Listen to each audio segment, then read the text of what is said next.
everyone, my name is Narendra भूटानी और आप सब देख रहे हैं पंजाब केसरी और नवोदय टाइम्स। आज मैं आपको एक परिवार से मिलवाने वाला हूँ। अवस्थी परिवार याद तो होगा ही आपको। जी हाँ, please a warm welcome to you all sir, ma'am. हमारे साथ आज हैं Rajesh sir, Juhi ma'am, Hetal and Angad. Hello everyone. Hi. सबसे पहले मेरा सवाल है अनगद से। यार इतनी सी उम्र के अंदर आपको इतना फेम मिल गया है, हाउ डू यू फील? मतलब स्कूल में जाते तो ऐसा मतलब सब लाइन में लग जाते होंगे, यार ऑटोग्राफ यार photograph, like what's your experience? नहीं, I do online school, so everyone knows, and maybe in the break when we have breaks they tell me sometimes, hey Angad, a new show is coming out, you did nice, I saw the trailer. ऐसा होता है mind, they don't straight हमारा से autograph वैसा नहीं होता है। ये ऑनलाइन स्कूल क्या होता है? एक टाइप का स्कूल है। It is a type of ये Gen Z's का स्कूल है। Oh yeah, Gen Z is very close to home school, I would say, कि जहाँ पे टीचर जो हैं वो आपके पेरेंट ही होते हैं। हालांकि वहाँ पे भी ऑनलाइन टीचर्स होते हैं, but there is a lot of work which parents also do. आप तो फन मिस कर रहे हो। No. नहीं? I go and play. वो स्कूल वाला फन, मतलब एक लंच में से आपको तो याद ही होगा सरन मैम, एक लंच में से 10 हाथ क्यों खा रहे हैं, लाइक यू नो पहले लंच खत्म हो जा रहा है। ये बहुत सारी चीजें होती थी ऐसे, पता है आपको? I didn't like going to school. Like, who likes going to school? And I have to carry such a heavy bag with a bottle, 10 million books. It's not fun. Your life is so different now, मतलब। But आपका जो ये मेरी family जो show आ रहा है Amazon mini TV पे, मतलब उसको देख के मुझे मेरा बचपन याद आ गया। एंड आई नो आपको बहुत मार पड़ती है पूरे शो के अंदर। मतलब मैं ना बहुत पर्सनली रिलेट कर पा रहा था उससे कि मतलब मेरे को लग रहा था मेरा बचपन ही है। आप भी ऋषि हैं। Actually सीजन 3 का स्लैप रेट थोड़ा सा कम था, अभी सीजन 4 में बढ़ा है, राइट? बड़ा है। सीजन 5 में बड़ा है। तुमको मतलब लात मुझे भी सीजन 5 में लात जो और चौटे पे ताली बजती है और लगता है मजा आएगा, और मारो। सीजन 5 में लात जो साइलेंटली वायलेंट फैमिली। हेतल आपसे पूछते हैं, you are in a age जब आप ग्रो कर रहे हो, एंड प्लस एक 90s का आप स्क्रिप्ट पे आप काम करके एज एन एक्ट्रेस आप वो डिलीवर कर रहे हो, right? What do you feel कि क्या डिफरेंस है? मतलब 90s वाली जो एक आपकी एज के अंदर एक जो ऋतिका आपका कैरेक्टर, राइट? जो अभी आप हेतल हो, what's the difference in between those characters? I think Ritika is मुझे अच्छी लगेगी अगर मेरी कोई ऐसी दोस्त होगी, क्योंकि भोली है और नहीं लगता है भोली तो नहीं है। नहीं भोली तो नहीं। आज का जनरेशन जब देखता है कि यार अपने कमरे के लिए लड़ रही है और दोस्त को, मतलब एक लड़के से छत पे अगर वो मिलने गई है या उसे पता है वो लड़का उसे देखने वाला है तो उसके बाल खोल लिए हैं उसने, अब उसे उस बात का गिल्ट हो गया कि एक लड़के के लिए अपने बाल खोल लिए। आज की जनरेशन के लिए वो सारी चीजें ऐसा लगता है कि अरे कितना स्वीट, कितना क्यूट। और उस वक्त के ये एक्चुअल स्ट्रगल्स थे, अपना कमरा मिलना एक्चुअल स्ट्रगल था।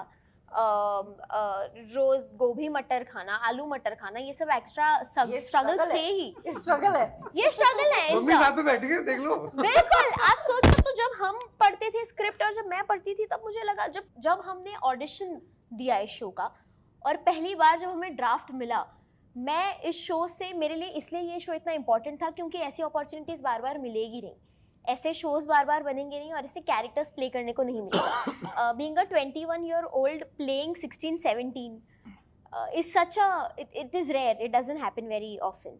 सो वो बहुत प्यारा है। और जो भाई बहन की नोक झोंक है, ये आजकल तो भाई बहन एक दूसरे को कॉल पे ब्लॉक कर देते, तेरे से बात नहीं करनी है, मेरे को ब्लॉक कर दिया। लेकिन उस वक्त के जो लड़ाइयाँ होती थी वो कितनी प्योर होती थी और उसके बाद भी सोना एक ही रूम में, ठंडे पैर मत लगा मुझे अपने, और फाट मत करो ब्लैंकेट में।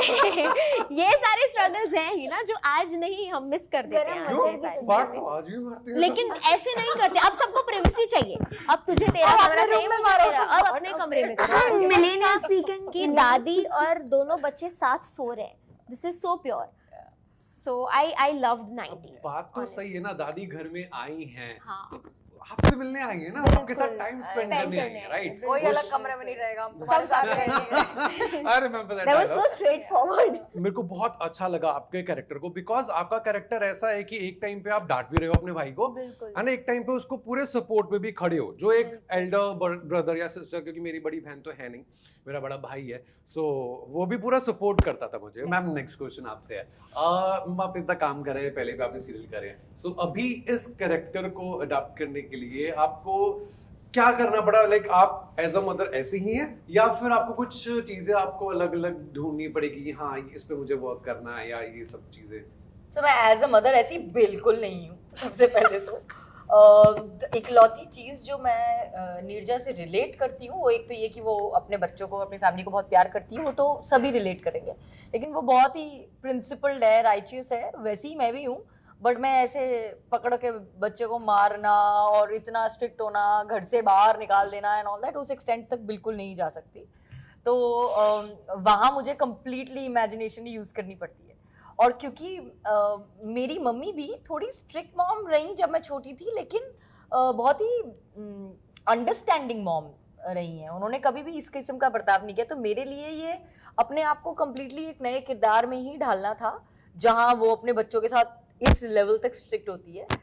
उल्टा मैंने बल्कि नीरजा के कैरेक्टर में थोड़े से नुएंसेस परफॉर्मेंस के दौरान और सीन्स के दौरान ऐड किए, जो जूही एज अ मदर बिलीव करती है, क्योंकि मुझे ऐसा लगा कि शायद वो पार्ट अगर नीरजा के कैरेक्टर में आ जाएगा तो और होलसम हो जाएगा उसका कैरेक्टर।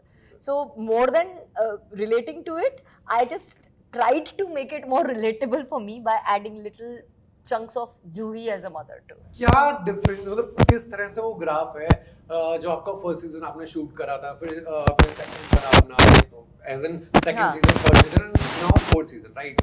सो क्या आपको चेंजेस लगे, क्या आपको कुछ अच्छा हुआ है, या कुछ ऐसी चीजें जो शायद अभी वो नहीं हो रही हैं, या it's all same, like there is no change in all seasons? I think comfort बढ़ा है, क्योंकि हमने जब पहली बार काम किया साथ में तो हमने ये केमिस्ट्री बिल्ड की। अब हम ऑलरेडी सेट हैं, तो हम ऑलरेडी वो परिवार का हिस्सा हैं, हम ऑलरेडी वो कैरेक्टर्स प्ले करके वो कैरेक्टर्स की स्किन में उतर चुके हैं। तो अब जब हम वो करते हैं तो वो ईज ज़्यादा है। पहले अपनी परफॉर्मेंस पर ध्यान देना सीन्स के अलावा बहुत इंपॉर्टेंट होता था, अब ऐसा लगता है कि वो कैरेक्टर में रच बस गए हैं। अब सिर्फ सब साथ मिलकर कैसे उस सीन को कितना उठा सकते हैं और उसको कितना और बढ़ा सकते हैं एंटरटेनमेंट फैक्टर के पॉइंट ऑफ व्यू से, हम उस पर ज़्यादा काम करते थे। एंड ये सभी का फोकस होता था कि एक एक्सपेक्टेशन होती है एक शो से, जब आपको वो शो पसंद आता है तो, और एक परिवार से। तो पहले जब हमारा सीजन 2 आया था तो हम पे ये प्रेशर था कि एक नई फैमिली आ रही है तो इसे भी लोग उतना ही पसंद करें और अपनाएं। फिर वो प्रेशर ये था कि अब we have to live up to that love and acceptance जो ऑडियंस ने हमको दिया है। सो या ये सीजन्स में हमने अपनी फैमिली को और प्यार करें लोग, उस पर बहुत काम किया है। सर आपसे राजेश सर, सो एक फैमिली में सबसे बड़े, एंड एक ये चीज़ है कि मतलब एक मेल की एक रिस्पॉन्सिबिलिटीज एज अ फादर, वो सब चीज़, राइट? सो आप अपनी फैमिली को सेट पे कैसे संभालते थे? मतलब आप, ऐसा भी होता था कि जैसे वो एक्टिंग कर रहे हैं, जब उनका रोल हो रहा है बच्चों को, तो आप ऐसे बोलते थे कि नहीं ऐसे नहीं, ऐसे कर, कुछ ऐसी इंसिडेंट्स जो आप अगर शेयर करना चाहो? I think it was very collective effort, और जहाँ पे गुंजाइश दिखती थी कि बिकॉज क्या होता है कि कभी आप जब अपने को एक्टर्स के साथ काम करते हैं, बहुत सारे लोग रिसेप्टिव नहीं होते हैं, उन्हें लगता है कि अब तू एक्टिंग मत सिखा यार, तो ऐसे भी जोन में आदमी काम करता है। But this became a family, so receptivity बहुत ज़्यादा थी, and that is where we कुछ अगर जूही के दिमाग में आ रहा है, she used to ask me to do, कुछ मेरे दिमाग में आया हाउ टू कि यहाँ पे तुम ये कर देना, या मैं ऐसा करता हूँ, या ये reaction, and with these kid I mean both of them also. So वो एक बहुत ही हेल्दी एनवायरनमेंट था कि हम लोगों में कभी वो मैं वाली बात नहीं आई थी, हम हमेशा से ही हम रहे। सो आई थिंक कि that is how person plays, because it is not who is elder on the set, but it is also about how we are comfortable with each other matters more. कभी ऐसा हुआ है कि अंगद ने या हेतल ने आपको कभी बताया हो, नहीं आप ऐसा कर लो, मतलब ये वाला लाइन मेरे को अच्छी नहीं लग रही है, या ये वाली लाइन ऐड कर लो? इतनी हिम्मत नहीं हुई। नहीं, लेकिन ये शो ऑनेस्टली मेरे लिए तो एक वर्कशॉप की तरह रहा है। जब जब या किसी और का क्लोजअप चल रहा है या लाइटिंग चल रही है और हम फ्री बैठे हैं, I am always talking to dadi, I am always talking to Rajesh ji, always talking to Juhi ji. Even working with dadi was like it's a great experience because उनके पास इतनी कहानियाँ हैं बताने के लिए, और इन सब ने अपना 90s का एक्सपीरियंस हमारे साथ शेयर किया है।